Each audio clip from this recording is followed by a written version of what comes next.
Greetings, everybody, and welcome back to Weekly Wildlife Wisdom. So far, I've been your host, Zero Yeti. Without further ado, let's get into it. The first thing of the week being Marones unguiculatus, better known as the Mongolian gerbil or Mongolian gerd, is a species of rodent belonging to the subfamily Gerbillinae, which is native throughout China, Mongolia, and the Russia Federation. Here, Mongolian gerbils tend to inhabit grasslands, shrublands, steppes, and deserts, where they feed upon various grasses, sedges, forbs, and shrubs. These gerbils live in patriarchal groups, generally consisting of one dominant pair, the most recent litter, a few of the dominant pair's siblings, and on rare occasions, a few unrelated allied gerbils. The group lives in a central burrow with 10 to 20 exits. Some deeper burrows with only 1 to 3 exits in their territory may also exist. These deeper burrows are used to escape from predators when they are too far from the central burrow. A group's burrows often interconnect with other groups. Mongolian gerbils are preyed upon by snakes, foxes, martens, and various birds of prey, such as owls, kites, and eagles. Reach around 4.25 to 5.25 inches or 10.8 to 13.3 centimeters in body length and 2 to 4.25 ounces or 60 to 130 grams in weight. With a 3.75 to 4.75 inch or 9.5 to 12.1 centimeter long tail. The Mongolian gerbil is a small, hardy rodent known for their gentle demeanor. This is why they started being domesticated and kept as pets beginning in the late 18th and early 19th centuries. Selective breeding for the pet trade has resulted in a wide range of over 20 different color patterns and varieties. Mongolian gerbils also have a long history of use in scientific research and became widespread throughout laboratories around the world in the 1950s, but their use has now largely fallen out of practice. In the wild, Mongolian gerbils breed in February and October. After a 23 to 26-day pregnancy, a mother gerbil will give birth to 2 to 8 pups. The young are born blind, naked, and helpless, weighing around 2.5 grams each. They are weaned at around 1.5 months old and become reproductively mature around 2 to 5 months of age. Under ideal conditions, a Mongolian gerbil may live up to 5 years. Next up is Tylotriton shingjing, better known as the emperor newt, the union newt, the mandarin newt, or the mandarin salamander. It is a highly toxic newt native to southern and western China, particularly the province of Yunnan. They typically inhabit pools and slow-moving streams in subtropical forests and alpine woodlands between 3,300 and 8,200 feet or 1,000 to 2,500 meters in elevation. These nocturnal amphibians typically feed upon various insects, worms, arachnids, millipedes, mollusks, and crustaceans. Reaching up to 8 inches or 20 centimeters in length, the emperor newt sports a ridged orange head with a darker, almost black body, and a single orange ridge running down its back to the tail tip. This dorsal ridge is paralleled by a row of circular orange bumps on each side of the newt's body. The tail and legs are the same shade of orange, which can vary based off of population, diet, and distribution. The newt's orange bumps along its back are its poison glands, and when the newt is grabbed, the tips of the ribs will squeeze out poison from these glands. Emperor newts have enough toxin to kill approximately 7,500 mice. Emperor newts spend the majority of their lives exclusively on land. However, during the breeding season, which lasts from May throughout August, they travel to water fields, rice paddies, ponds, and flooded trenches in which to mate. During courtship, the male and female turn in circles underwater, with their snouts nearly touching. The female deposits around 20 to 100 eggs on the rocks and plants in the standing bodies of water. The eggs can be deposited singularly or in clumps. Under ideal conditions, a emperor newt may live upwards of 20 years. Next up is Sanella longirostris, better known as the long-snouted spinner dolphin, or simply the spinner dolphin. It is a small dolphin native to tropical and subtropical waters around the world, between 40 degrees north and 40 degrees south. often being found in coastal waters near islands or banks. Spinner dolphins get their common name for its acrobatic display in which it rotates around its longitudinal axis as it leaps through the air. Spinner dolphins are typically nocturnal feeders which forage for prey in the form of fish, squids, and surgested shrimps. Spinner dolphins are known to cooperatively herd their prey into highly dense circles, which members of the pod repeatedly swim through to catch and feed. Spinner dolphins are themselves preyed upon by various species of sharks, as well as orcas, false killer whales, pygmy killer whales, and short-finned pilot whales.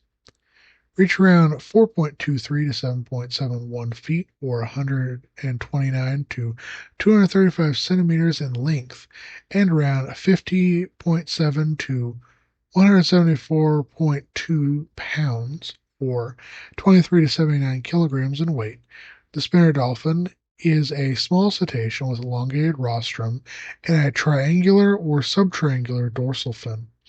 A dark band runs from the eye to the flipper, bordered above by a thin light line. They typically have a tripart colored pattern, with the dorsal area being a dark gray, the sides being a light gray, and the underside being a pale gray or white. Notably, some populations have backward-facing dorsal fins. Spinner dolphins have a promiscuous mating system, and mating may occur year-round. Mothers give birth to a single calf after a 10-month pregnancy, and the calves will stay with and nurse from their mother for 2 years. Female spinner dolphins reach temperature around 4 to 7 years, and males at around 7 to 10. Under ideal conditions, a spinner dolphin may live up to 25 years.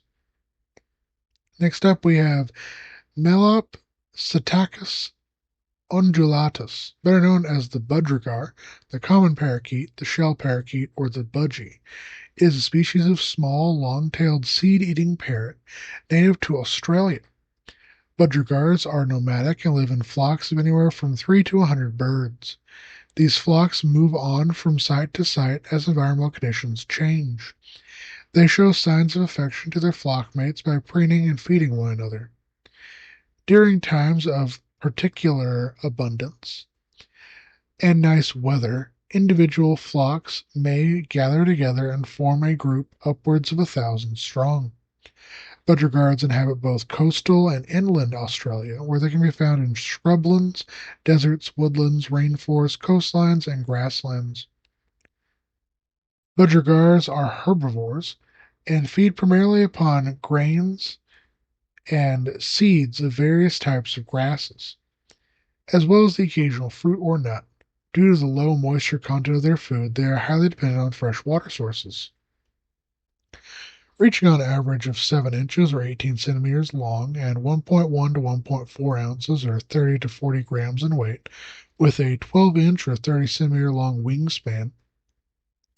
Budgerigars are naturally green and yellow in coloration, with black scalloped markings on the nape, back, and wings. However, since their domestication in the late 1850s, breeders have worked to produce a variety of color patterns and feather mutations, including albino, cinnamon, clearwing, crested, dark, graywing, opaline, pieds, spangled, dilute, and violet. English budgerigars, are more correctly called show or exhibition budgerigars, are about twice as large as their wild counterparts and have puffier head feathers, giving them a boldly exaggerated look. Most captive budgerigars in the pet trade are more similar in size and body conformation to wild budgerigars. Tame budgerigars can be taught to speak, whistle, and play with humans. Breeding in the wild generally takes place between June and September in northern Australia and between August and January in the south, although budgerigars are opportunistic breeders and respond to rains when grass seeds become most abundant. They are generally monogamous, with pairs making nests in the holes of trees, fence posts, or logs lying on the ground. Here a mother budgerigar may lay 4 to 8 eggs, which she will then incubate for around 18 to 21 days, with the young fledgling at about 30 days after hatching. Under ideal conditions, a budgerigar may live upwards of 15 years. Next up, we have Apteronotus albithrons, better known as the black ghost knife fish, is a species of tropical fish belonging to the ghost knife family Apteronotidae. They are native to South America, where they range from Venezuela to the Paraguay-Panara River and throughout the Amazon basin. Here they tend to inhabit sandy bottom streams, creeks, and rivers. They get their name from the belief of some indigenous tribes that the ghosts of the departed take up residence in these fish. Black ghost knife fish are generally nocturnal and spend their days hiding inside of caves as well as under rocks or inside sunken driftwood, before emerging at night to search for food, such as insect larvae, small crustaceans, worms, and small fish. They navigate and locate prey by utilizing electromagnetic fields. While some fish can only receive electrical signals, the black ghost knife fish can both produce and sense electrical impulses. Electrogenesis occurs when a specialized electric organ found in the tail of the fish generates electrical signals, which are thus called electric organ discharges or EODs.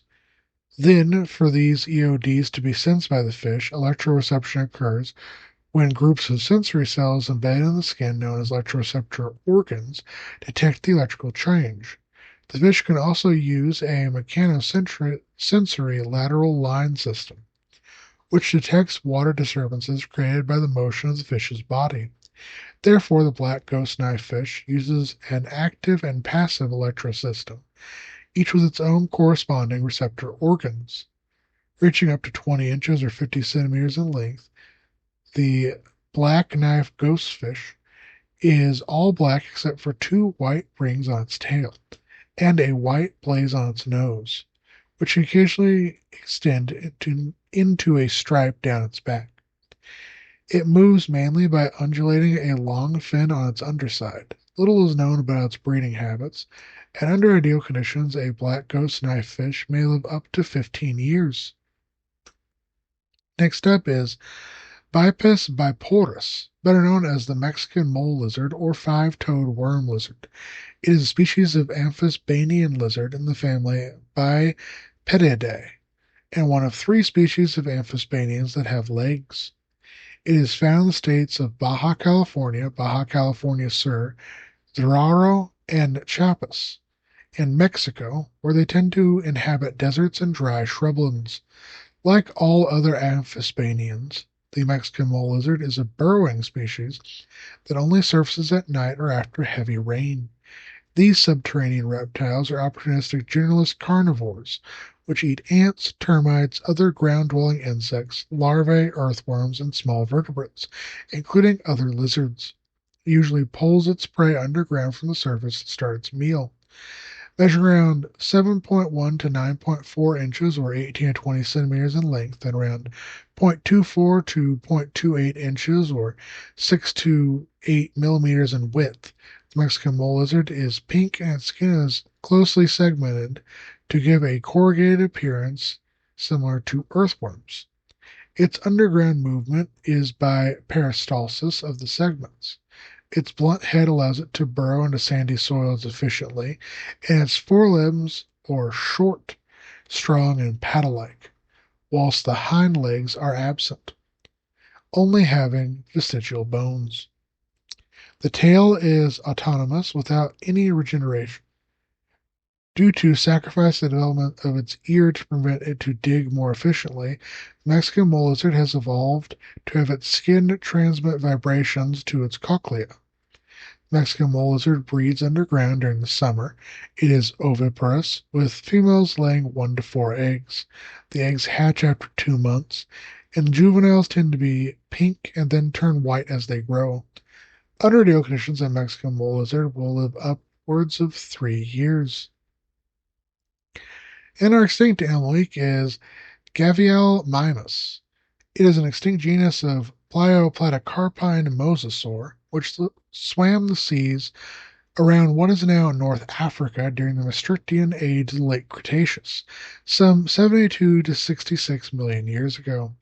The first described remains of Gavialimimus consisted of an articulated skull and fragmentary postcranial skeleton, which were found in the Ouled Abdon Basin of Morocco in 2020.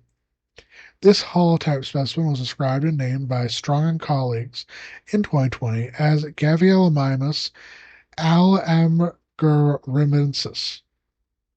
The name Gavialimimus means gharial mimic, in reference to the morphological convergence between Gavialimimus and extant gharials. The specific name Alamagribensis references Al-Maghrib, the type locality of Gavialimimus. In 2022, a second specimen consisting of a partial rostrum was found in the stomach contents of a large mosasaur known as Thalassotitan. And in 2023, Polycom, Sculp, and Goncalves described the fossil of a large mosasaur known as Prognathodon callata from Angola, which preserved three species of mosasaur in its gut contents, including Gavialimimus, a much younger Prognathodon callata, and a new taxon Bintiarabasaurus. Additionally, it has been argued that while other plioplatycarpine mosasaur, known from the same locality, Platycarpus haikiodon, which was described by Camille Arenborg in 1952 based on an isolated tooth, is incredibly similar to Gavialimimus, to the point that a comprehensive 2025 study of mosasaur teeth, as in the Maastrichtian of Morocco, Bardet and colleagues found that P. picayodon was a senior synonym of G. alamgaribensis and proposed the new combination of G. picayodon. Reaching up to 20 feet or 6 meters in length, Gavialimimus was a medium-sized mosasaur. Thanks to its rather unique head, Gavialimimus likely occupied the niche of a large piscivore, indicating that it managed to coexist with several other large mosasaur species in the same area through severe specialization. As always, take care to my guys, gals, non-binary pals. Hope you have a wonderful day and a wonderful year.